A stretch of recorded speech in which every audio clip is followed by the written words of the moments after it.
Bom dia a Bonjour tout todos. le Bom monde. dia, Bonjour Boris. Boris. Bom dia, Sandra. Bonjour Sandra. Bom Bonjour dia às toutes duas les deux tradutoras. traductrices.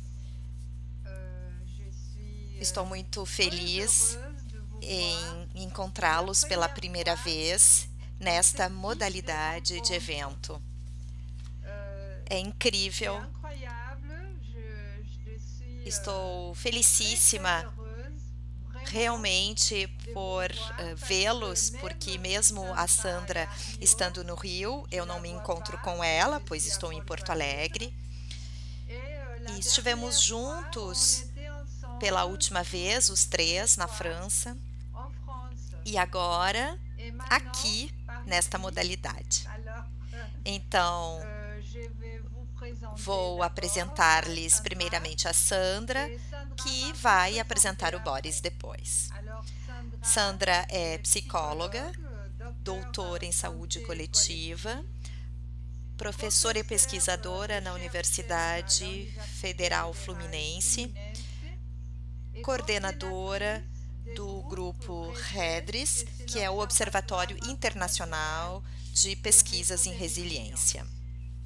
Eu Moi-même, sou Silvia Sylvia Nabinger, Nabinger, sou assistente je suis social assistante sociale aposentada do retraitée Tribunal du da tribunal pour Infância de enfants Porto de Porto Alegre, Alegre, doutora em docteur en Direito da droit de la Família e famille et professora prof à la na association de faculdade da l'école du Associação ministère da Escola do Ministério public Público e et presidente président da de Associação l'association Pickler Pickler Brasil, Brésil além de et membro aussi da membre Associação de Pickler l'association Pickler Nossa Notre América, Amérique que qui aujourd'hui participa hoje participe ativamente activement dans neste cette encontro. rencontre. Bom, Bon, c'est é o notre nosso sétimo septième ciclo cycle internacional de international resiliência de e cultura résilience et culture do de Observatório l'Observatoire Internacional de international de Pesquisas em Resiliência. résilience. Et E il y já a faz 15 déjà 15 anos ans que qu'on a iniciamos a initié nossa notre jornada, tournée, je que crois qu'il a acho que débuté en começou no Uruguay, Uruguai, depois veio après para o c'était le Brasil, para Porto Brésil, Porto Alegre, Alegre, e foi para et outras deux cidades autres pays du brasileiras. Brésil. Et on a Começamos commencé então a à crescer devenir plus grand e estamos et dans presentes em d'autres outros países pays também. aussi. Dans tous Entre ces gens todas qui as travaillent sur le pessoas que thème de la trabalham com o tema da résilience, resiliência, il y a de différents existem diferentes contextes sur contextos ce em thème relação de ao résilience. tema da Et resiliência. alors, la E o connexion que entre liga ceux qui todos travaillent aqueles que sur la trabalham com a petite primeira enfance, infância é tudo que c'est diz tout ce qui touche respeito la à résilience resiliência e et ao apego, l'attachement, qu'on pois nos s'intéresse interessamos muito por énormément, isso, la nos interessamos muito pela construction des construção dos liens, vínculos, pela l'art, arte, pela la subjetividade subjectivité e, et sobretudo, spécialement pour nous pelos cuidados do les bebê, soins du bébé, pela une memória mémoire traumática, traumatique, entre outros entre d'autres temas. thèmes. Bon, je Vou passe maintenant passar agora a palavra para a la Sandra, parole à que Sandra, vai qui va apresentar présenter o Dr. Boris Dr. Cyrulnik Boris Cyrulnik et e après depois on continuaremos continue juntos. ensemble. Muito Merci, obrigada, Silvia. Silvia. Bom dia a todos. Bonjour à tous. Boris Cyrulnik Boris Cyrulnik dispensa apresentações, mas vou apresentá-lo com prazer. Boris Cyrulnik é neuropsiquiatra, patologue, ele é etólogo e especialista em psicologia do apego e da resiliência. É diretor de ensino na Universidade de Toulon e escritor. Escreveu várias obras sobre o assunto e recebeu também muitos prêmios. Então, primeiramente, Boris, quero agradecê-lo por ter aceito o nosso convite, porque para nós é sempre um prazer recebê-lo para pensarmos juntos, sobretudo nestes tempos em que estamos confrontados com este traumatismo coletivo da pandemia. Portanto, seja bem-vindo Bienvenue. e vamos ouvi-lo.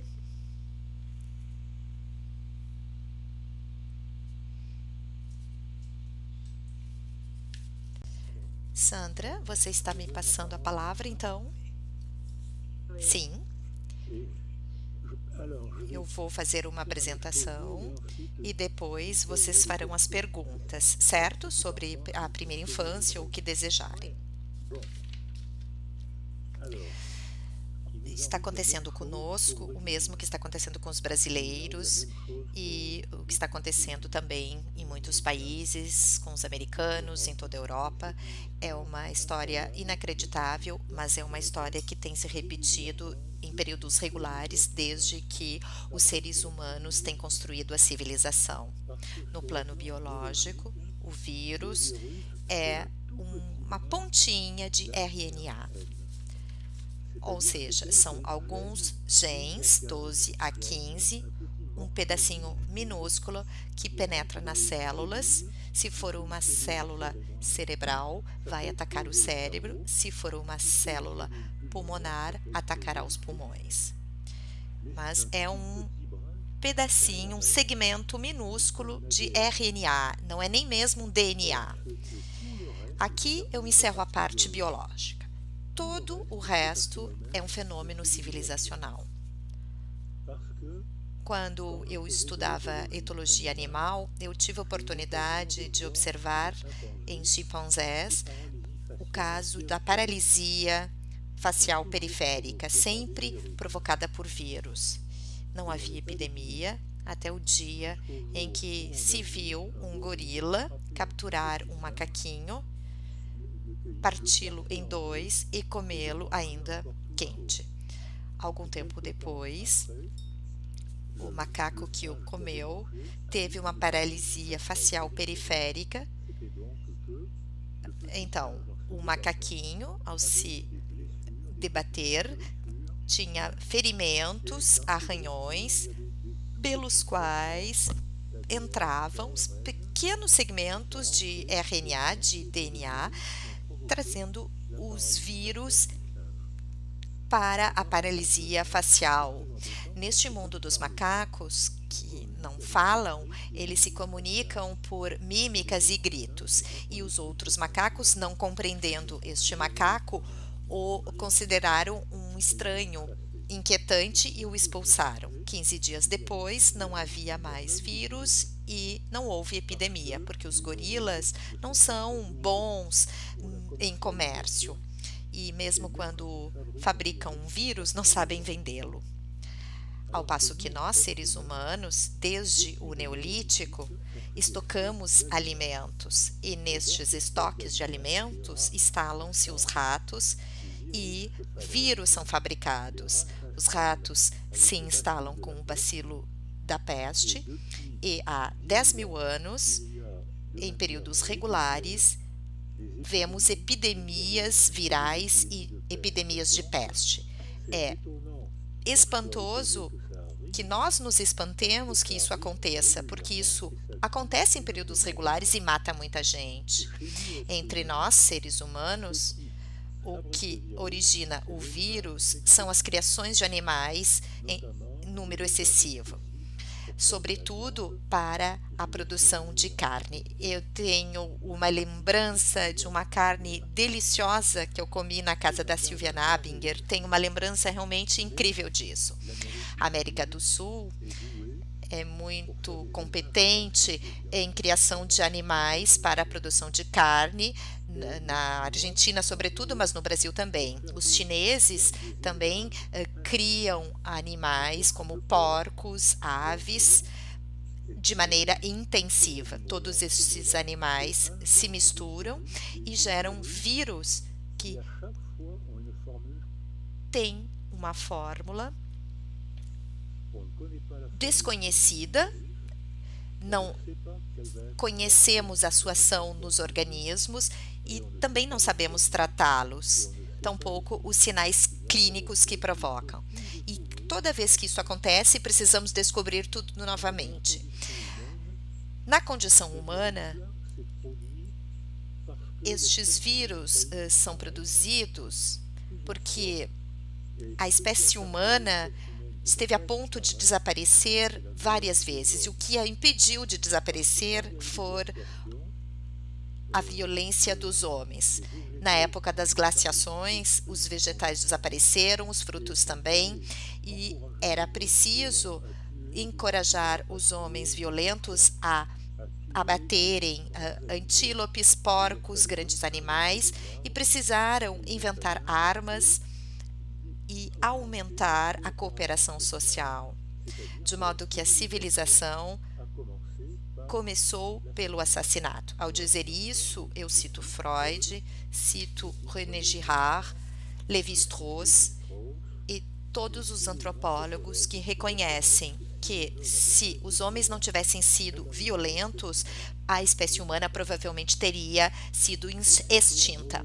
Mas foi um mau começo na aventura social, porque a violência dos homens que nos permitiu não desaparecermos. Não devemos esquecer que 95% das espécies originariamente vivas desapareceram, foram extintas, e nós fazemos parte dos 5% que não foram extintos.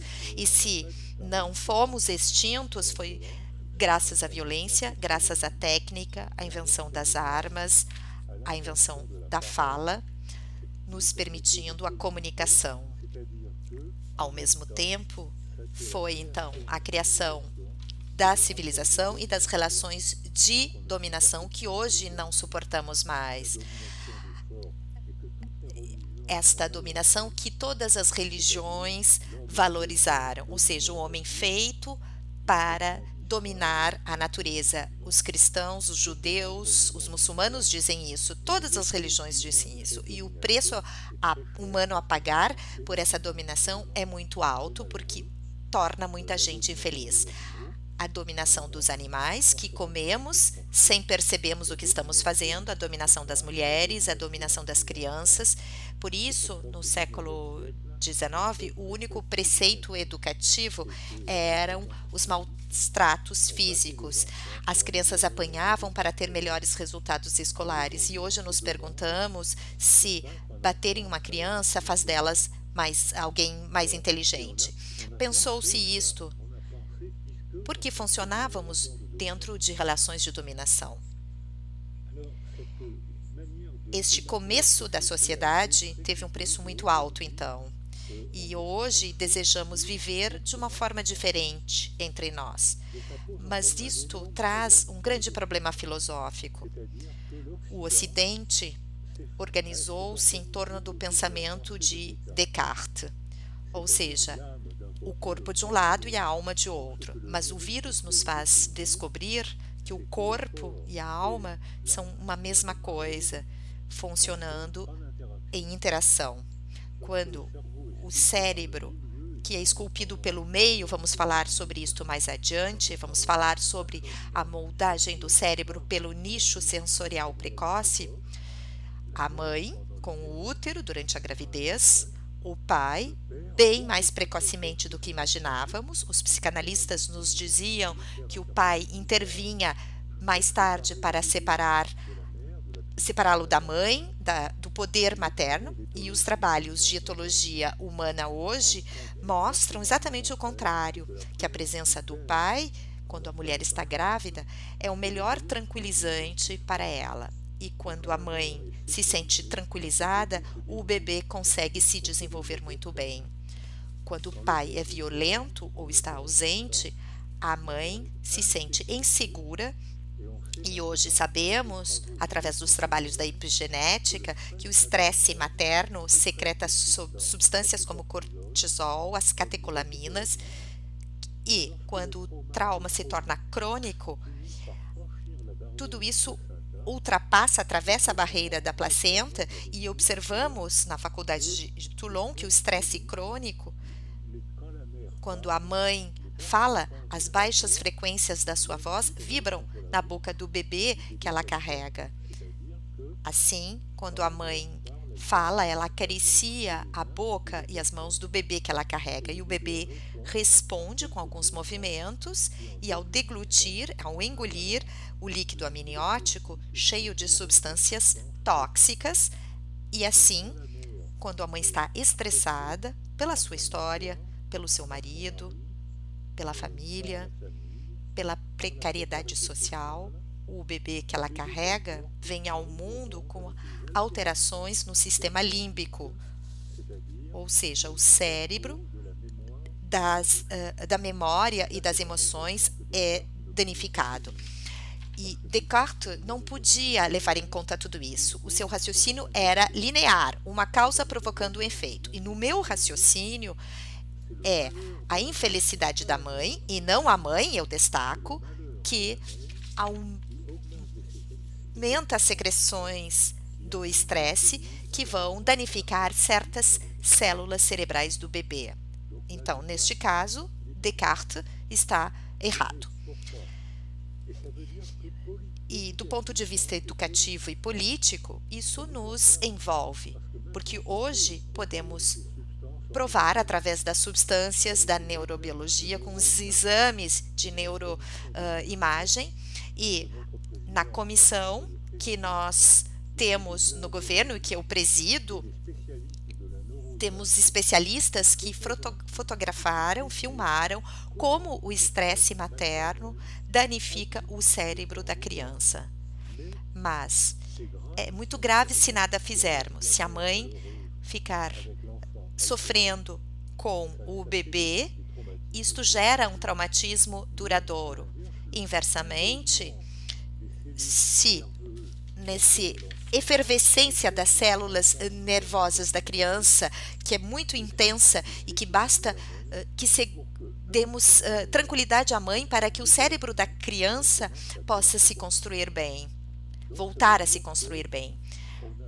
Tendo entendido isso, então, temos um grau de liberdade, podemos agir sobre o meio e agir sobre a mãe, que por sua vez vai agir sobre o bebê. Temos um grau de liberdade, também temos um grau de responsabilidade. Na França, o nosso presidente acaba de anunciar reformas sobre a vigilância da gravidez, sobre a proteção às mulheres grávidas, sobre a proteção aos primeiros meses após o nascimento, porque sabemos que é neste período que uma criança pode se desenvolver bem. Se uma criança se desenvolver mal, é exatamente nestes 1000 dias, simplificando 300 dias de gravidez, 300 dias nos braços e 300 dias antes da fala, que podemos agir de forma muito eficaz para desencadear a resiliência. E se não houver nenhuma ação durante este período, o processo de resiliência poderá ser desencadeado mais tarde, mas o cérebro é menos plástico a partir do 4º e 5º ano. Ele continua a ser plástico durante a vida toda, mas devemos reconhecer que o cérebro para de se formar aos 25 anos e depois desta idade a plasticidade cerebral é muito menor. E na minha idade isto já me preocupa. Quer dizer então que temos um grau de responsabilidade, porque cientificamente hoje sabemos como acontecem os transtornos. Então, politicamente e educativamente, precisamos proteger as mulheres grávidas e os bebês até o início da fala para que possam ter um bom início na vida. Ou, se houver alguma dificuldade, para que possam resgatar um processo de resiliência. Sem isso, pode ser que aconteça mais tarde, mas será muito mais difícil e a resiliência será muito menor e muito menos eficaz. Isto nos traz também um problema filosófico, pois o homem não está acima da natureza, como diziam todas as religiões. O homem fala, tem uma condição particular na natureza, e se destruirmos a natureza, as florestas, os animais, se fizermos criações de animais intensivamente, se os transportes de alimentos forem tão intensos, vamos provocar epidemias mundiais. Hoje, o transporte está se globalizando a uma velocidade incrível. Sempre tivemos epidemias virais. A primeira aconteceu na Grécia Antiga e logo em seguida se descobriu que era preciso confinar, mas não se explicava a tragédia. E logo que se entendeu que o confinamento era necessário, métodos radicais foram usados. O pai da minha mulher era médico militar e estava na Síria quando houve o início da peste. E ele fez o que aprendeu a fazer na medicina militar. Fizeram um cordão sanitário, confinando as pessoas. Houve, então, mortes dentro deste confinamento e a epidemia parou. Mas com o transporte moderno, ele sacrificou, então, uma parte da população para salvar o resto da população. Na Europa, muitas epidemias partiram de Marsella. Havia a Rota da Seda e os chineses, com o gênio asiático, entenderam que as fêmeas de uma grande borboleta, o Bombyx murier, que é o bicho da seda, a fêmea excretava um fiozinho de seda pelo ânus. Ele está usando uma expressão em francês, o buraquinho do cocô. E os chineses se deram conta que, tramando o fio de seda, poderiam fabricar esse tecido maravilhoso, tingi-lo, e fizeram caravanas para vendê-lo na Europa. No início, essas caravanas foram uma fonte de cultura das trocas. Havia camelos, cavalos, várias línguas. Uma técnica de transporte foi uma maravilha. E para ganhar mais dinheiro, eles tentaram viajar mais rápido e iam até Antioquia, na Síria, carregavam os navios que iam para Marsella. Mas os marinheiros estocavam alimentos, e com os alimentos vinham os ratos, e as pulgas transportavam o bacilo da peste. De modo que, quando alguns marinheiros morriam durante o transporte, eles eram depositados em quarentena nas ilhas perto de Marsella. Mas outros, para ganhar um pouco de dinheiro, desembarcavam os rolos de seda às escondidas durante a noite com as bactérias da peste, e esses rolos eram vendidos no sul de Avignon. Tivemos então a peste entre 1348 até 51, e em 2 ou 3 anos, um europeu em 2 morreu. O mesmo fenômeno foi reproduzido várias vezes, porque a fabricação, a produção e o transporte do vírus se repetiu.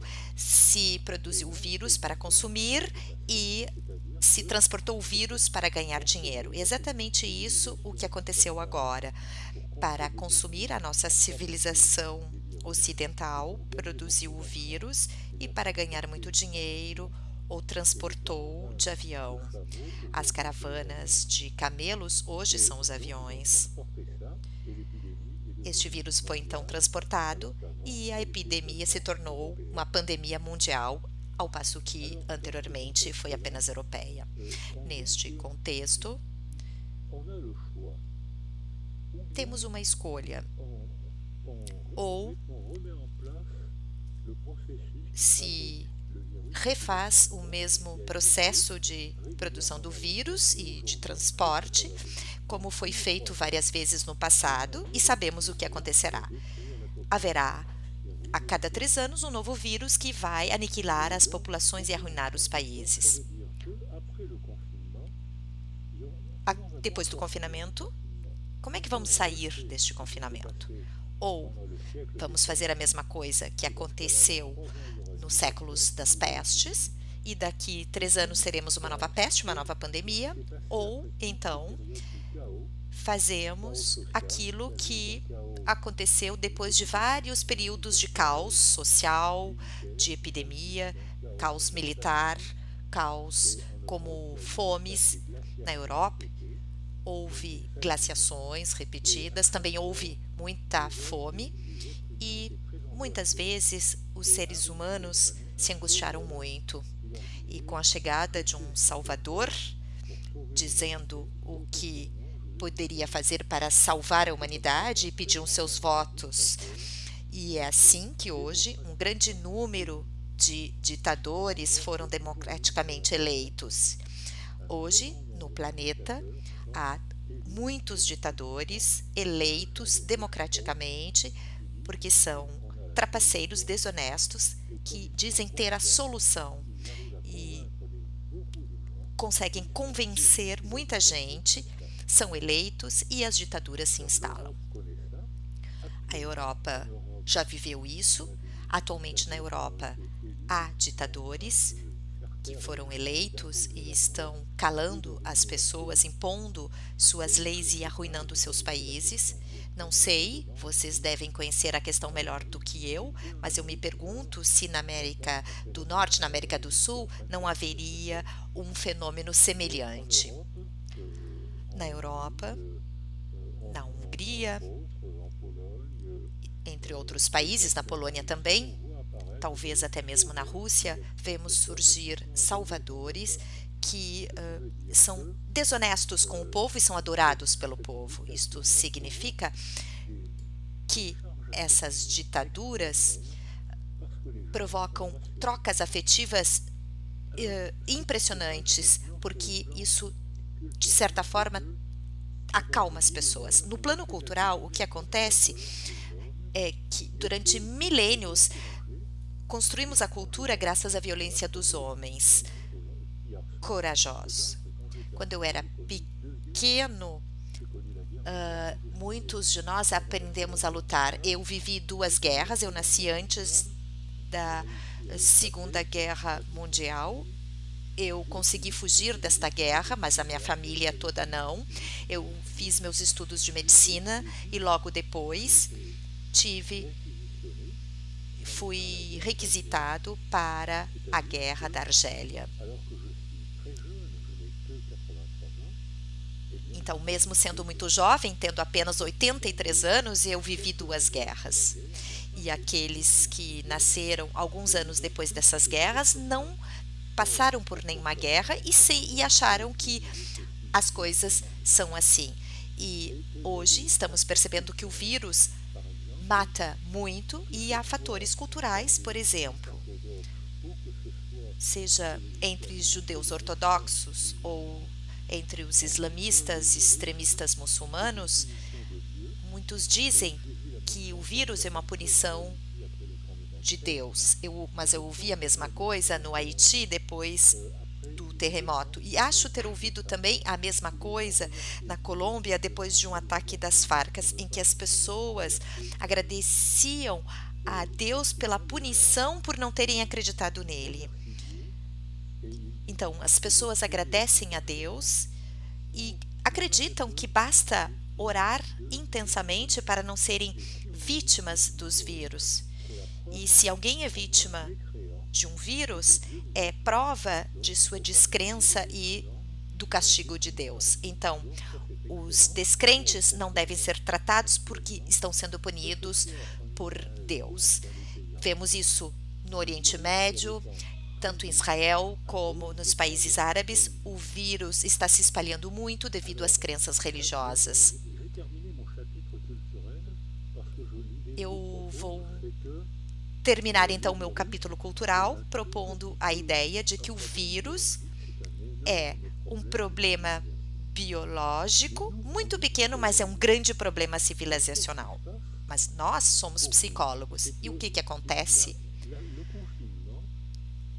O confinamento, que protege, que é uma proteção para o corpo, é uma agressão para o psiquismo ao mesmo tempo.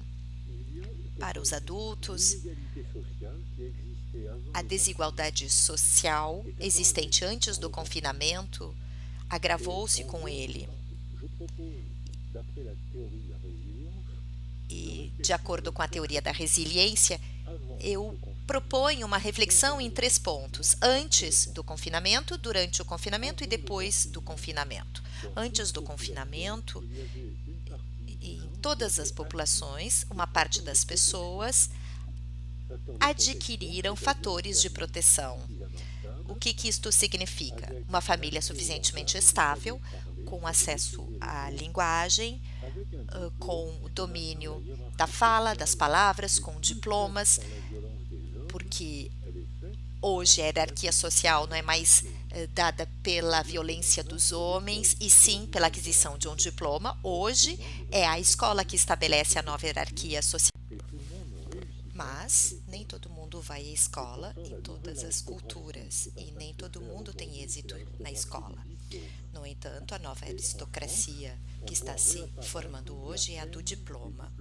Na França, vemos o ressurgimento do ódio aos diplomados.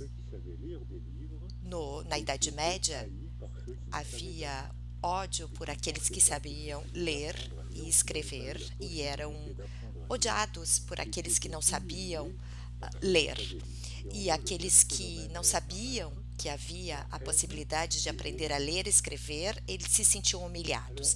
Vemos o surgimento do mesmo fenômeno, o ódio às elites. Antes do confinamento, alguns de nós adquirimos fatores de proteção, como uma boa família, diplomas,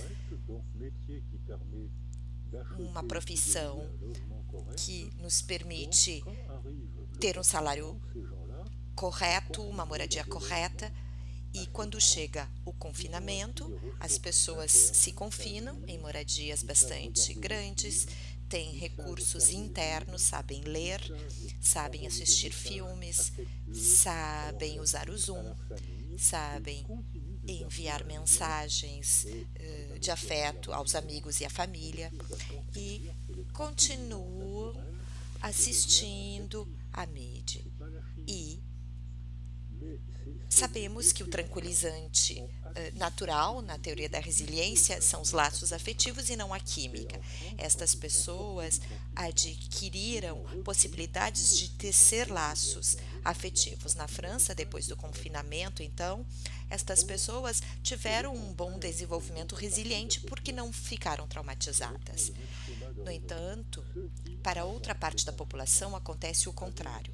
Eu vou tomar o mesmo raciocínio. Aqueles que antes do confinamento tinham fatores de vulnerabilidade, ou seja, tinham uma família disfuncional, tinham um domínio da palavra ruim, sem poderem se explicar, não conseguiam controlar suas emoções na expressão verbal, sem diplomas, vivendo de empregos muito simples, salários e situação precária, moradias com muita gente.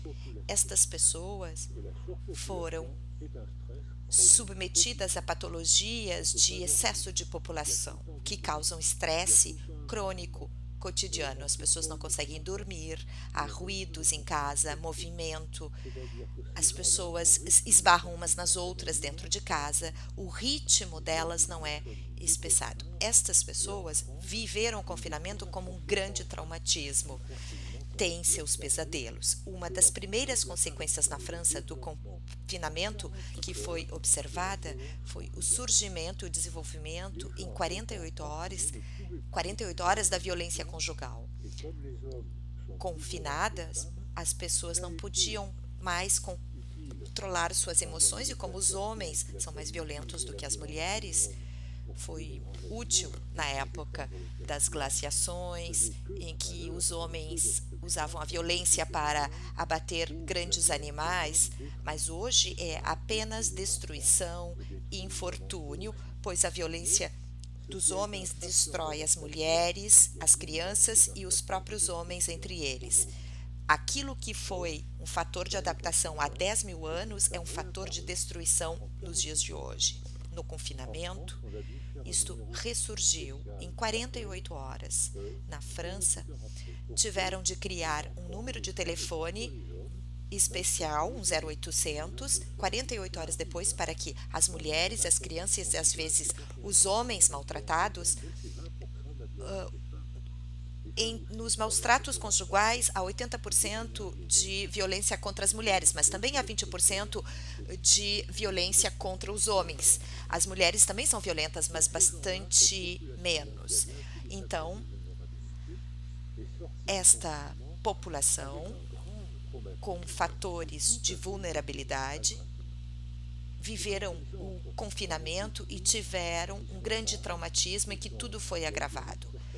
E na cultura se sentem mal, há rompimentos familiares, tragédias, perdas de emprego, são pessoas que ficam totalmente dessocializadas e o fenômeno na França está apenas começando a explodir. Estamos observando falências, aumento do desemprego, pessoas arruinadas por terem tomado grandes empréstimos para abrir um restaurante ou montar uma empresa. Essas pessoas estão arruinadas.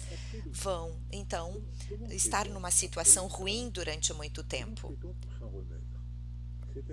Como é que se faz depois disto para nos recuperarmos? Isto depende da estrutura do trauma, mas acabo de explicar isso. Vamos agora tomar o mesmo raciocínio em relação ao desenvolvimento da criança. Sabemos que quando a mãe está estressada, e como mostram os trabalhos da epigenética, podemos tirar fotografias e dosar isso de forma fácil, mas sabemos que quando a mãe está tranquilizada e está melhor, uma mãe tranquilizada se torna uma mãe mais tranquila para o bebê que ela carrega. Não precisamos nem nos preocupar com o bebê no caso das mulheres grávidas. Durante a gravidez, os bebês não estão expostos aos vírus, porque o vírus não atravessa a barreira placentária. E se a mãe estiver em tranquilidade, o bebê vai se desenvolver bem. Mas depois do nascimento, se o bebê chega em um nicho sensorial em que a mãe não está em segurança, porque o marido é violento, porque ele está ausente, a mulher está sozinha, e aí há um fator cultural grave. Quando era criança, há 2 gerações, todas as mulheres de 20 anos já tinham 1 ou 2 filhos. E quando davam à luz um filho, elas eram festejadas e eram bem cercadas, protegidas. Os homens iam para a fábrica ou para o campo e toda a estrutura familiar funcionava bem em torno dela. As mulheres não tinham a possibilidade de se desenvolver socialmente, mas durante a gravidez eram bem cercadas pelo marido, pela família e pela cidade, pela aldeia. Hoje, na França, uma jovem mulher dá à luz um bebê na idade de 30 anos. Ora, o ponto alto da fecundidade de uma mulher é 25 anos. E a partir de uma certa idade já é necessário medicalizar a gravidez. Hoje, uma mulher que dá à luz o seu primeiro filho, ela estudou, ela tem uma profissão, está bem socializada, trabalha, tem a sua vida e, de repente, depois do parto, se sente isolada em casa com um pequeno tirano doméstico chamado bebê. Claude Detichet, que a Sandra conhece, não sei se você se lembra, Sandra ele é professora em Nancy, e com uma excelente equipe, eles fizeram uma pesquisa sobre a depressão materna, constatando que as depressões maternas estão aumentando muito na Europa, exceto nos países da Europa do Norte, sobre os quais vou falar mais adiante. E essas depressões maternas antes surgiam depois do parto, eram depressões pós-parto. E hoje, como mostram Antoine de Guéné e Claude Detichet, estas depressões aumentam muito e surgem depressões maternas antes do parto, porque as mulheres têm medo de se sentirem sozinhas, dessocializadas, depois de terem dado à luz um bebê. Isto traz um problema que antes não existia. Mas, se a nossa sociedade puder intervir, é por isso que a política é importante, se esta mulher puder manter o emprego, se o seu marido, a sociedade, se a aldeia, a cidade cercar bem esta criança, podemos citar uma frase africana que é a seguinte: é preciso toda uma aldeia para educar uma criança. Todo mundo cita esta bela expressão, porque é verdadeira. Hoje, as mulheres se encontram muitas vezes sozinhas com os bebês, sem a presença da aldeia e muitas vezes sem o parceiro. Elas se sentem então numa situação de vulnerabilidade ao dar à luz o bebê, e aí o bebê pode ter um desenvolvimento ruim. Mas se politicamente, culturalmente, na família, encontramos soluções para proteger uma mulher que dá à luz seu primeiro bebê, ela vai receber uma aldeia. E foi isso que propomos na nossa comissão no governo, que é criar um sistema de apoio, de acompanhamento antes, durante e depois do parto, sem medicalização. É com a presença da família, dos amigos, dos vizinhos que se reúnem de forma regular para dar conselhos alimentares, vestimentários, para brincar com as crianças. E se algo estiver errado, alguém vai observar e vamos então poder orientar, procurar um psicólogo ou eventualmente um médico. Mas não se deve medicalizar num primeiro gesto. Então, o que propomos desenvolver é um fenômeno cultural com visitas a domicílio, com espaços de conversa, em que as pessoas, vizinhos do bairro, possam se reunir para dar conselhos, admirar o bebê. Uma jovem aluna minha que deu à luz um primeiro filho foi numa clínica de Marsella muito luxuosa. Tecnicamente foi tudo bem, mas ela se viu sozinha com o bebê e visitas durante 1 hora por dia. No caso do segundo bebê, ela foi pega de surpresa. Ela é chefe em clínica médica e o parto aconteceu de forma imprevista. Ela foi então para um hospital onde havia leito disponível. Foi um hospital do subúrbio de Marsella, onde vivem apenas africanos, magrebinos, árabes. Ela deu à luz o bebê e ela conta que todos vinham ao seu quarto para admirar, cantar, dar presentes, e disse que dar à luz um bebê no meio da cultura africana em Marsella foi uma festa contínua. Ela se sentiu muito alegre, sempre bem cercada. Então, a nossa cultura é falha e politicamente precisamos implementar um sistema de proteção, um sistema cultural e afetivo para a proteção materna. Já que estamos vivendo uma tragédia, temos mortos, sei que há muitos mortos no Brasil, há doentes, muitos doentes, com cada vez mais dificuldade na França para tratamentos. Eu sei que também no Brasil há problemas de tratamento. Como então vamos tratar isso? Uma criança que cresce, que deixou o colo da mãe, já está indo para a escola, já fala, chega à escola e observa que um fenômeno estranho está acontecendo. A professora usa uma máscara, as crianças têm de manter um distanciamento. Claro que é difícil, porque explicar as medidas de distanciamento para as crianças é fácil, mas 2 minutos depois ela já esqueceu, já vai abraçar a coleguinha e vai tocar nas outras crianças. As crianças fazem isso o tempo todo.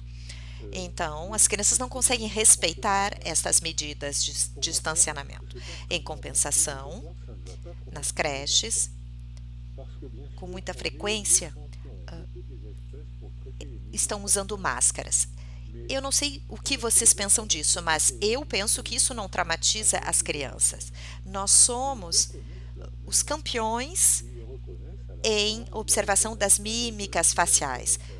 Mas foram feitas observações de etologia em crianças cegas de nascença. Eles reconhecem a mãe, não só pela voz, pelo cheiro, mas também pela manipulação, pelo toque. Eu me lembro que um menino reconhecia a mãe pelo ruído dos passos. A mãe, mesmo sem vê-la, era possível reconhecê-la. Na França, há muitas mulheres que usam véu, não simplesmente um véu, mas aquele véu, o kibab, que cobre todo o rosto. E, mesmo assim, as crianças nunca se confundem, sempre encontram a sua mãe no meio de um grupo de mulheres. Como eu vi na Síria, eu estive lá com minha mulher e amigos, e nos grupos em que as mulheres estão com o véu, as crianças nunca se confundem e reconhecem imediatamente a mãe. Eu conversei com neurologistas e eu acho então que pode parecer estranho no início, mas as crianças se familiarizam muito rápido com a máscara e não vão se preocupar ou se inquietar com isso. Por outro lado, vão se sentir preocupadas pela nossa maneira de falar. Quando houve o atentado em Nova York, das Torres Gêmeas, em 2001, se não me engano, Gerhard Osterman, que a Sandra conhece, ele esteve no Brasil quando a Sandra e a Silvia, nós fomos à casa da Silvia e ele fez rir tanto uma pessoa que estava hospedada na casa dela. E esta pessoa disse que se um dia morresse de rir seria por causa das histórias de Gerhard Ostman, histórias muito perigosas. Então, e ele teve uma ideia genial. Quando houve o atentado das Torres Gêmeas em Nova York, aquilo foi quase uma obra-prima do terrorismo. Todas as televisões mundiais mostravam que, ao sacrificar 17 pessoas, os terroristas conseguiram aterrorizar o mundo inteiro. Na França foi assim, mas logo em seguida eu estive no Brasil e vi isso também, que as televisões brasileiras passavam o tempo todo esta obra-prima do terrorismo. E Osterman fez estudos populacionais com crianças em Bordeaux, e houve muitos casos de síndromes psicotraumáticas de crianças em Bordeaux quando o atentado aconteceu em Nova York. Na verdade, as crianças não tinham o risco de serem traumatizadas, mas de tantos pais assistirem à televisão, passando o tempo inteiro aquelas imagens e conversando entre eles, isto provocou muitas síndromes psicotraumáticas nas crianças de Bordeaux. E o que traumatizou as crianças foi o modo como o assunto foi tratado. E se eu destaco essa experiência é para mostrar que, se não falarmos sobre o vírus com os nossos filhos, o silêncio vai preocupá-los. Eles vão perceber as máscaras, a dificuldade de sair, vão ver a contabilidade dos mortos na televisão, mesmo que para eles a palavra morto não designe a mesma coisa que para nós, mas o silêncio vai preocupá-los. E se falarmos demais ou falarmos mal, também ficarão preocupados. A única solução é explicar às crianças, através do brincar, como eu vi fazerem na Martinica, em que mostraram um filme e brincam de comentar o filme. O que você acha disso? Eu também trabalhei no Congo com crianças soldados e fiquei encantado com os educadores. E foi o que eu fiz. Eu contava a essas crianças soldados histórias de guerra e perguntava o que pensavam daquilo. Eu não pedi, é claro, para que me contassem os crimes cometidos ou os horrores que tinham visto. Eu dizia, vejam o que eu vivi e o que vocês acham disso. Acho até que eu os tratava de modo formal, usando o pronome vous em francês. Em português vocês têm isso? Acho que vocês usam muito o você informalmente, né? Mas em francês, vous é não só um indício de polidez, mas também de distanciamento afetivo, porque se nós usamos o tu em francês é quase como uma declaração de amor. Existe uma nuance aí.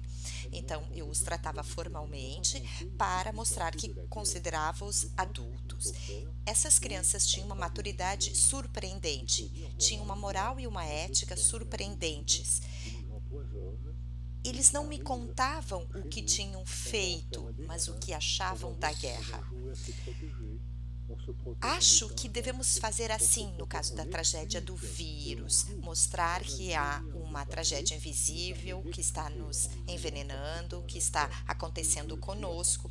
Devemos desenhar isso, devemos ver como fazer para nos protegermos, o uso das máscaras, explicamos, brincamos, usamos um modo de falar brincando, porque na verdade o brincar é aprendizado. Eu faço parte de uma geração em que, quando não se entendia os problemas de matemática, nós recebíamos tapas nas mãos, mas isto não resolveu o problema do amor pela matemática.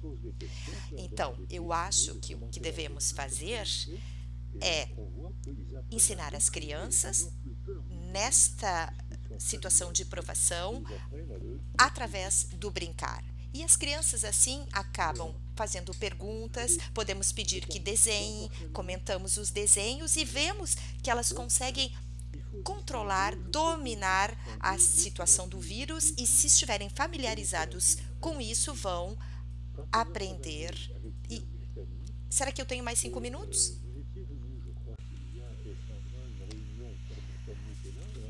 Proponho fazer uma distinção entre os traumatismos agudos e os traumatismos insidiosos. Quando trabalhei com o Pierre Boustany, Silvia e Sandra, acho que vocês estiveram em uma reunião com o Pierre Boustany.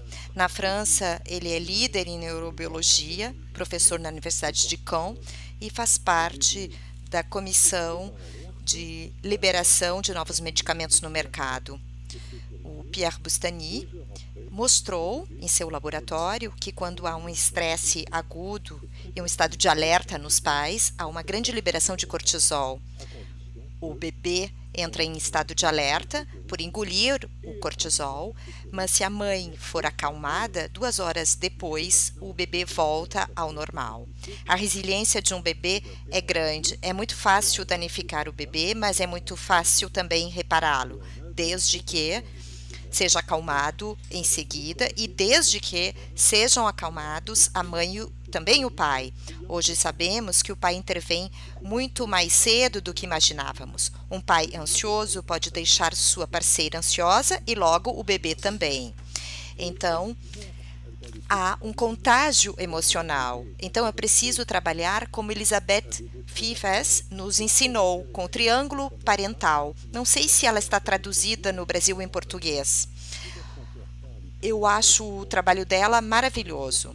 Ela mostra em pequenas filmagens como o bebê se mostra interessado. Um bebê pré-verbal se interessa pela mãe quando ela fala, ele olha para ela com muito interesse, mesmo não entendendo as palavras. Depois o pai fala do outro lado, ele vira a cabeça para o pai muito interessado, e quando há uma alternância da fala, o casal está em harmonia, sem cortar a palavra um do outro, sem calar o outro, o bebê alterna entre os dois lados, muito interessado. Mas se houver uma desarmonia no triângulo parental e quando um dos dois cala o outro, o bebê olha só para um dos pais e recebe menos a impressão do outro.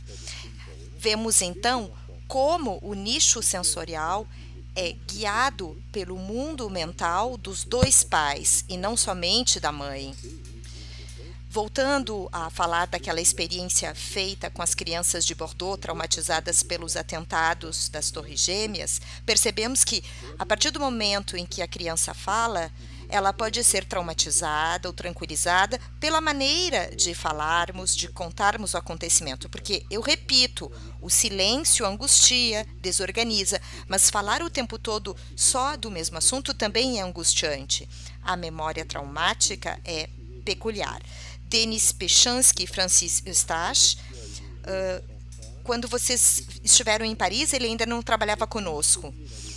Denis Pechansky é historiador e Francis Eustache é neuropsicólogo. Eles estudaram e aprofundaram nossas ideias. A memória traumática é peculiar. Há uma zona central, que é uma hipermemória impregnada no cérebro, minuciosamente. Há uma função de adaptação, pois quando alguém nos ameaça, temos essa zona de hipermemória, mas ao redor não há memória, é vago, não precisamos daquilo para adaptação. Não prestamos atenção no que é periférico, somos sensíveis apenas à agressão. O vírus, um ataque com revólver, uma ameaça física, nossa sensibilidade está voltada apenas para o centro da imagem. Temos aí uma hipermemória e não temos nenhuma memória ao redor do centro traumático. Isso pode ser preenchido pela palavra, pela elaboração, pelo trabalho da palavra. Também pode ser preenchido pela escrita, pelas narrativas, pelas relações e com tudo aquilo que acontece ao redor. Eu quero terminar dizendo que depois da pandemia teremos então uma escolha, como eu disse antes. Ou restabelecemos o mesmo sistema e daqui a 3 anos teremos um novo vírus, uma nova pandemia. Votamos também, talvez, em um ditador que vai nos trapacear, nos fazer infelizes numa ditadura.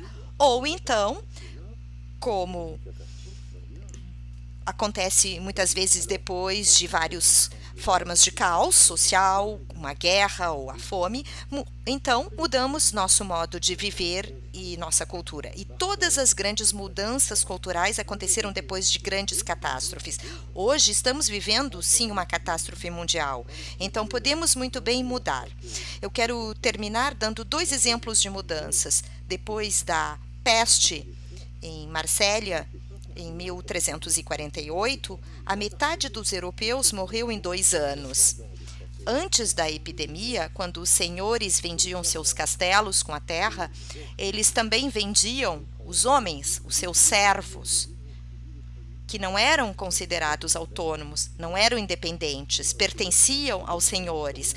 E ao vender as terras e os castelos, vendiam os homens, isto era a servidão. Georges Duby, que veio trabalhar conosco, ele é conhecido no Brasil, ele é traduzido, é um historiador magnífico. Que pena, é um historiador da vida cotidiana.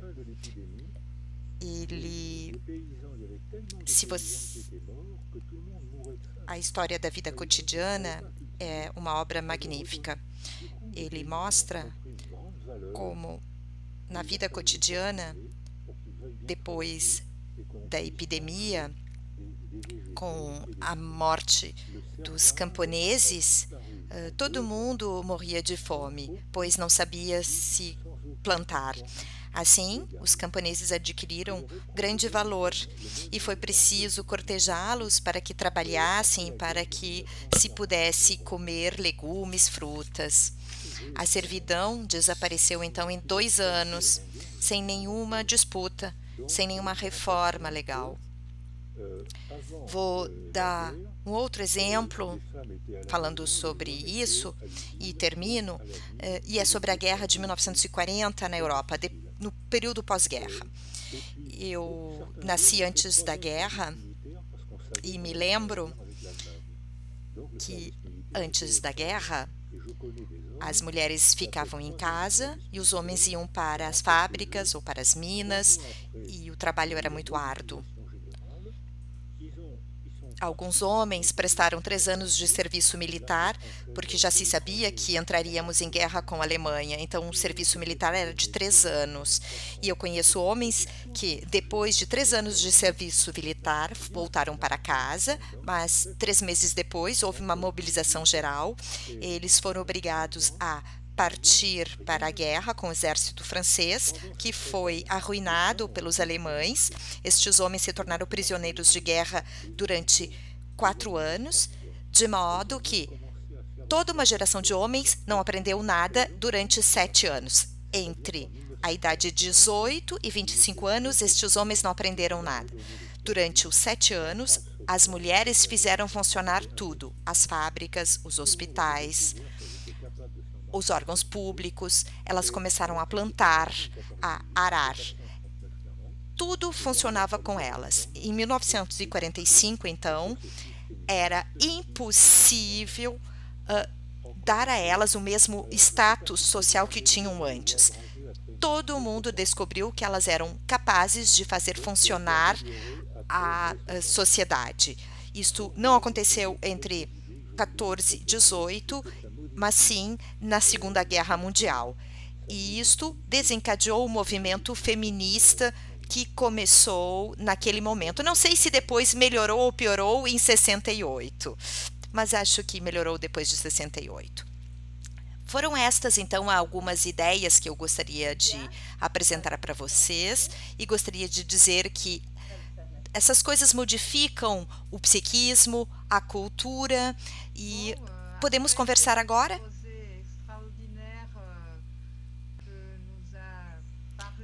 Obrigada, Boris. Silvia, você tem perguntas?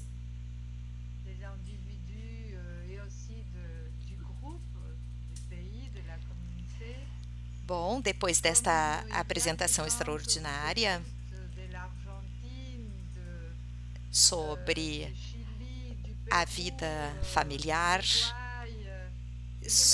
dos indivíduos e também do grupo, dos países, da comunidade, como há pessoas que estão ouvindo da Argentina, do Chile, do Peru, do Uruguai. E eu me lembro muito bem que na primeira vez que eu convidei, eu estava tão preocupada que para saber se as pessoas conheciam o Boris, que eu convidei todos os amigos, os vizinhos, a família. E agora estamos assustados com tanta gente que está nos assistindo. Então, durante esta pandemia, uma das observações feitas por aqueles que trabalham com a primeira infância é o fato de que os avós não podem cuidar das crianças porque estão confinadas, não podem sair. Os pais que têm filhos pequenos têm de ficar em casa e trabalhar ao mesmo tempo no computador, tanto os pais quanto as mães. Várias crianças pequenas têm de fazer suas tarefas escolares no computador para poderem continuar um pouco o ritmo da vida cotidiana. Mas os bebês também são postos na frente das telas. E hoje, se algo que pode ser dito para não ser feito é retirar as telas dos bebês. Isto é horrível para eles. Os adolescentes também, as crianças passam o tempo inteiro na frente das telas. Os horários do sono foram totalmente modificados. As crianças brincam e falam como as telas, imitando a fala dos desenhos animados. Isto aconteceu de uma forma intempestiva, mas vamos ter dificuldade de tirar esse vício de todas as crianças. Ao mesmo tempo, há muitas crianças que já estão cansadas, fartas dos computadores, querem ir para a rua, querem contato com a natureza, querem voltar para a creche, rever os amigos, porque se sentiram muito isolados e as famílias agora, por exemplo, estão procurando casas estão pensando diferentemente, pensando na natureza, ou seja, não estão mais com déficit de atenção e sim um déficit de natureza, se assim podemos falar. Boris, você poderia falar um pouco do que você acha disso, do que você acha de toda esta situação das telas na vida até mesmo dos bebês? Para acalmá-los, até mesmo dentro do carro, os pais oferecem uma tela. Ou se tem de trabalhar no computador, também dão para a criança uma telinha para que eles possam ficar tranquilos. Obrigado, Silvia, pela questão. De fato, eu deveria ter falado dos avós, da relação com os avós e das telas. A relação com os avós, bom, quando descobrimos que os bebês pequenos não eram sensíveis aos vírus, foi uma boa notícia. Ao mesmo tempo, ficamos sabendo que os bebês e as crianças são portadoras do vírus e que os avós podem ser contaminados pelo vírus transportado pelas crianças. E eu já ouvi falar de crianças que têm medo de matar o vovô ou a vovó. Foi preciso explicar a essas crianças que não poderíamos falar desta maneira, porque isto preocupa muito as crianças, esse poder mortífero que teriam. Em relação às telas, num primeiro momento, foi uma adaptação à solidão e, ao mesmo tempo, uma cilada, porque as telas paralisam as crianças, hipnotizam as crianças. Eu não sei como as coisas acontecem no Brasil. Eu sei que há publicações sul-americanas que confirmam o que nós verificamos na Europa, que as telas são muito tóxicas, até mesmo para crianças em idade pré-verbal. Elas não entendem o conteúdo das mensagens, mas ficam hipnotizadas, não se mexem. E é muito grave, porque não é assim que a criança aprende a se desenvolver. Ela aprende a se desenvolver descobrindo as mímicas faciais, decodificando o fluxo da fala do adulto, sabendo quando o adulto está bravo, quando ele quer brincar, quando está fazendo uma declaração de amor. E assim a criança pode desenvolver sua empatia. O desenvolvimento da empatia na criança começa antes da fala. Então, um bebê na frente de uma tela fica hipnotizado, não se mexe, não berra. E quando se tira a tela, essa criança começa a berrar, porque sente um estado de abstinência.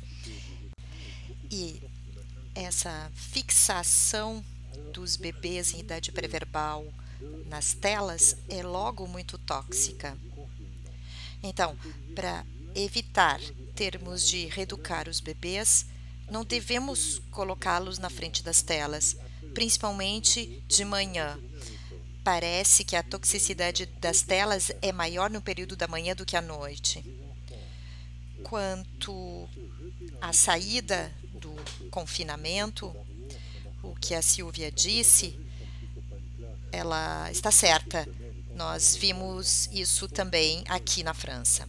Acompanhamos a volta às aulas das crianças depois da autorização. Houve um ímpeto de apego fantástico. As crianças se abraçavam, se jogavam nos braços umas das outras. E é por isso que os gestos, barreiras, não funcionavam. Sem ver os amiguinhos há semanas, quando voltam a se encontrar, as crianças pulam de alegria, se beijam. Não adianta dizer nada. Duvido. Bom, a mesma coisa acontece com os adultos. Houve um ímpeto de apego. E nós convidamos para vir a Paris o Lumb, um etólogo sueco, e ele mostrou que, de modo geral, devemos evitar 2 erros na relação com as crianças pequenas. O primeiro erro, que é uma tragédia, é não estar presente.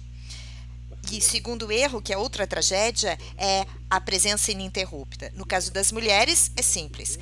O excesso de ausência é uma catástrofe para as crianças e o excesso de presença também. Então, há uma necessidade do pai. O pai pode ser um homem, não necessariamente, porque a definição do pai é surpreendentemente diferente em cada cultura. Há culturas africanas em que o pai não é o amante da mãe, o parceiro da mãe. Aquele que deu o sêmen é o amante, o parceiro da mãe. Mas normalmente o pai nessas culturas é o irmão da mãe. Ele se apega à criança, se sente responsável por ela e cuida dela para brincar, para vigiá-la, etc. E a mãe não se sente sozinha, ela é cercada por essa prescrição. O pai é aquele que está perto da mãe, da mulher, um pouco depois, não muito depois, quase ao mesmo tempo, que vai estruturar, que vai construir o nicho sensorial em torno do bebê, e aí o bebê se desenvolve. Vimos então que houve um ímpeto de apego entre as crianças, entre os adultos e com os professores das escolas. Estes foram adorados depois de serem reencontrados após o confinamento. Acho que a mesma coisa acontece na vida de casal. Então, nós precisamos desse ímpeto de apego depois de uma separação. Se um casal passa o tempo inteiro junto, pode haver momentos de cansaço, às vezes é preciso dar um ritmo de ausência à presença para redescobrir o prazer de estarem juntos. Bom, não devemos falar muito sobre isso. E quanto então às mudanças culturais apresentadas pela Silvia? Eu trabalho com uma socióloga, ou melhor, um sociólogo, Jean Viard, e que constatou o fenômeno apresentado pela Silvia. Desde o desconfinamento na França, descobrimos que há um amor pelo campo muito grande. O problema é que as cidades no campo, no interior, dobraram de preço depois do confinamento. Os transportes foram incrivelmente melhorados. Bom, o trem bala nos permite percorrer 300 quilômetros em uma hora. Podemos sair de Paris de manhã e ir para uma cidadezinha no campo e voltar à noite. E percebemos que no século XIX as pessoas deixavam o campo para ir para a cidade e hoje percebemos que as pessoas deixam a cidade para ir para o campo. Acho que a cidade vai ser instalada no campo com computadores, com novos circuitos sociais. Há profissões, por exemplo, o mercado editorial. Há muita gente que vai para o campo realizar o seu trabalho de editor, de corretor, de tradutor. É um progresso, mas constatamos que trabalhar muito tempo na frente de uma tela, mesmo no caso do adulto, não é a mesma coisa que trabalhar frente a frente. Há um entorpecimento. Durante alguns anos, eu fui coordenador do Departamento de Psicologia na Escola de Magistratura em Bordeaux. E dei aulas no ensino à distância, no EAD, como dizemos em português. E no período das provas, percebemos que os alunos não tinham retido grande coisa dessas aulas à distância, quase nada, porque a memória está ligada à emoção e na frente de uma tela a emoção logo fica entorpecida. Mas, em compensação, quando estamos numa sala de aula, numa oficina, quando concordamos, discordamos, quando um aluno provoca um pouco o professor, quando o professor faz rir, há uma ruptura do ritmo. Isso provoca emoções e conserva a vigilância. Aí os alunos gravam muito mais presencialmente, ao passo que ficam muito mais entorpecidos na frente de uma tela. Os resultados das provas, então, não foram bons, os alunos aprenderam muito pouco, e a mesma coisa foi feita na Universidade de Mons, a Sandra conhece bem, e os resultados obtidos foram os mesmos. Houve uma adaptação às aulas à distância, foi um mal menor, mas os resultados foram ruins. É preciso que haja alguém com uma emoção, uma concordância, uma risada, uma discórdia que dê vida à aula, e aí sim a memória funciona. Eu acho que nos adaptamos, mas acredito que haverá reformas culturais, como disse antes, porque o vírus, a pandemia, espero que traga reformas culturais, reformas na divisão do trabalho em conjunto, mas é preciso tomar cuidado com os excessos. É uma adaptação, mas tem gente que precisa, mesmo assim, fazer o trajeto, estar presencialmente com o colega, com o professor, para estudar ou trabalhar.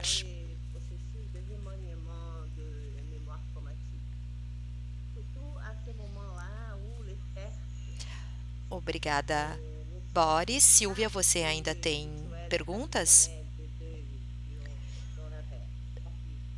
Nós gostaríamos que você nos falasse sobre o papel da arte no processo de resiliência, no processo coletivo de resiliência e também no processo de remanejamento da memória traumática, principalmente neste momento em que as perdas não podem contar com os rituais tradicionais de luto que tínhamos.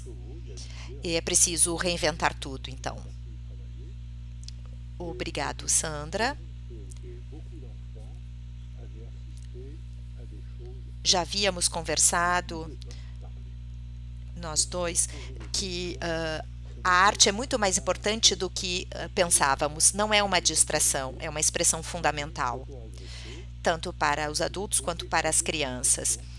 Quando eu trabalhei no Kosovo, durante a guerra do Kosovo, eu fui para lá trabalhar.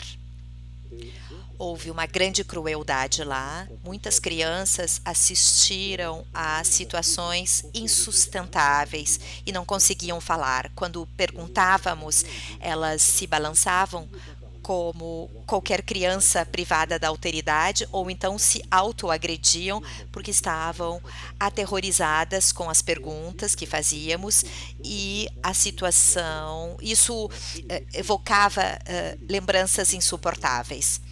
Nós já tínhamos compreendido isso e fizemos então concursos de desenhos em que colocamos crianças não traumatizadas com crianças traumatizadas que não conseguiam falar. As crianças não traumatizadas falavam com tranquilidade. Então, todos desenharam e depois expusemos os desenhos, como fazem todos os educadores. Colocamos todos os desenhos nas paredes. Num pequeno grupo de crianças, cada criança vai servir de base de segurança para outra. Até pouco tempo se dizia que a mãe é uma base de segurança. É verdade, mas não é a única. Porque, como foi dito antes, se a mãe for a única base de segurança, ela acaba sufocando o filho. A criança precisa amar a mãe, é a base de segurança primordial, mas ela também precisa amar alguém que não seja a mãe, que chamamos de pai, que na nossa cultura ocidental pode ser o parceiro da mãe, mas há culturas em que o pai pode ser a avó. Na França, onde as mulheres se divorciam muito, há muitas mulheres que vivem sozinhas e educam seus filhos com sua própria mãe. Então, duas mulheres educam uma criança, duas mulheres que desempenham um papel de dar segurança à criança, e a criança aprende a amar duas figuras de apego, a figura da avó e a figura da mãe, a avó desempenhando o papel do pai. O que significa que no um casal homossexual, uma figura de apego vai cumprir o papel da mãe e a outra mulher vai cumprir o papel de figura de apego paterno. As mulheres sabem que vão engravidar pelo corpo, mas os homens sabem que vão ser pais pela fala, pela palavra da mãe, da parceira. É a parceira que diz que tem um atraso de 15 dias e que o homem vai ser pai. O ponto de partida de ser mãe e o ponto de partida de ser pai não é o mesmo. E a cultura usa essa pequena diferença para estabelecer o papel materno e o papel paterno. Constatamos, então, que é preciso abrir isso. Uma mulher sozinha se sente exausta. Nós trabalhamos com uma jovem professora de psiquiatria da Universidade de Louvain, Roxane. Se vocês tiverem oportunidade de traduzir a obra dela, ela é incrível. Ela trabalha sobre o burnout materno. Ela explica que as mães jovens, atualmente, têm tanto desejo de realizar bem o trabalho social, conjugal, as suas tarefas maternas, que elas acabam tendo uma depressão de esgotamento no trabalho. E ela diz que estas mulheres precisam largar um pouco, ir para o campo, pedir que o marido cuide dos filhos ou o parceiro. Então, eu estou retomando aqui o que eu disse antes, a questão do ritmo, da ritmicidade, a respiração, a alternância entre presença e ausência. Bom, se estamos ausentes, é uma catástrofe, e o excesso de presença também é catastrófico. É preciso organizar um sistema familiar com rupturas do ritmo, a presença da mãe, mas que ao mesmo tempo esta mãe possa cuidar de si mesma para não ter um burnout. Como eu disse antes, na Europa, estamos preocupados, primeiro, como eu disse antes, com o aumento das depressões perinatais e com as depressões provocadas por esgotamento profissional das mulheres jovens. Elas querem fazer as coisas muito bem e não conseguem. Então, mulheres, não façam as coisas tão bem, façam as coisas mal, vocês vão se sentir melhor. E falando mais seriamente, cerquem-se bem pelo marido, se tiverem, pelo parceiro, pelo grupo de amigos, por profissionais da primeira infância, aos quais as crianças se apegam muito. Sabemos que na puericultura os profissionais são imagens maternas secundárias. Bowlby diz que há uma imagem materna primordial, que é a mãe, aquela que carregou a criança, porque deixou sua marca no cérebro, no desenvolvimento da criança. Mas há outras imagens, outras figuras de apego que logo surgem, o marido, a avó e todos os profissionais da primeira infância. E se a nossa sociedade organizar um sistema em torno das mulheres, eu acho que as mulheres vão sofrer menos de depressão, as crianças vão se desenvolver melhor. Se as mulheres puderem ter o seu momento de prazer e as crianças se desenvolverem bem, não será nada infeliz para todo mundo. Uma última pergunta, Silvia. Você quer dizer alguma coisa, fazer um comentário? Não, eu acho que vamos encerrar, mas gostaríamos muito de agradecer o Boris por este momento dedicado à América Latina, foi extraordinário. E também gostaria de agradecer às nossas tradutoras, o nosso técnico Ivan, que está no Uruguai. Estamos trabalhando em equipe, mesmo de longe, mesmo à distância. Quero agradecer também a Sandra por fazer a ponte conosco e espero que você possa, então, encerrar esta apresentação. Eu gostaria muito de encerrar a conferência levantando uma questão. Vemos hoje reações das mais diversas em relação às restrições impostas para nos protegermos do vírus. Em parte, ações de solidariedade horizontal. As populações em vulnerabilidade têm construído uma rede de auxílio e de apoio para enfrentar a ausência do Estado. E vemos aqui, ao mesmo tempo, a continuação de toda uma rede de corrupção, grupos que insistem em se aglomerar, toda uma gama de reação sem empatia. Sabemos que, como você mesmo disse, que sairemos modificados de uma catástrofe. Como analisar o impacto desta situação de catástrofe, de trauma coletivo na subjetividade? Será que a humanidade vai sair disso mais sábia, mais empática? Ou será que será o contrário? Menos tolerante, menos esperançosa? O que você pensa disso? Silvia, Sandra, eu estou tendo aqui um ímpeto de apego por vocês. Estou com saudades de vocês. Nós também estamos com saudade de você. Eu gostaria de estar perto de vocês, porque as minhas lembranças dos nossos encontros são muito boas.